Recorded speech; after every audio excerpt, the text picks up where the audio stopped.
y a quelque chose qui a chamboulé toute ma vie, et heureusement, parce que c'est grâce à toi, grâce à ça que je fais, par Oui, à exemple, moi. cette émission aujourd'hui, et grâce à toi, c'est que j'ai commencé à m'intéresser à la culture française et à la langue française à l'âge de 15 ans. Ça a tout chamboulé parce que bah, c'est grâce à ça que je suis en France aujourd'hui. Comment ça se fait? Et c'était donc une deuxième chose difficile à annoncer à ma grand-mère parce que donc on est au milieu des années 90 en Pologne, tout le monde apprend l'allemand, tout le monde apprend l'anglais, mais Oui, personne n'apprend le français. Il est difficile de trouver une école où on apprend le français. Il est difficile d'imaginer un avenir un peu voilà, en parlant français parce que ce n'était pas à la mode et puis ce n'était pas pratique. Donc là j'étais obligé de dire à ma grand-mère, Mamie, en plus de faire de la musique, j'aimerais bien apprendre le français parce que j'aime bien la langue, j'aime bien comment ça sonne.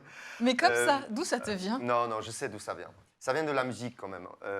J'ai découvert Mylène Farmer quand Oui. j'avais 12 ans. Mon père, il a ramené des disques de Mylène Farmer qui n'étaient pas du tout connus en Pologne. Euh, il a ramené les disques de Mylène Farmer d'Allemagne, je pense, où il travaillait. Et je suis tombé amoureux de la voix, de l'univers, très mystérieux. Je pense que ça allait vraiment ensemble avec ma vie d'enfant un petit peu perturbée, un peu Ouais. introvertie. Et là, d'un coup, j'entends ces sons un petit peu mystérieux, des compositions de Laurent Boutonnat, et puis cette voix tellement mystérieuse. Évidemment, je ne comprends rien du tout à ce qu'elle chante. Et c'est là que je me dis, j'aimerais bien un jour étudier cette langue parce qu'elle a l'air, waouh, elle a l'air déjà différente des autres. C'est fou comme histoire. Ouais.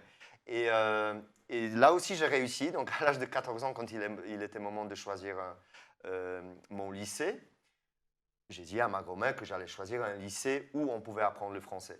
Et comme c'était un lycée où il était difficile d'accéder parce qu'il était de très bon niveau, d'ailleurs il l'est toujours, il existe toujours, bah, il fallait que je travaille énormément pour être reçu dans ce lycée. Et j'ai réussi. Donc ma grand-mère, elle était encore plus inquiète.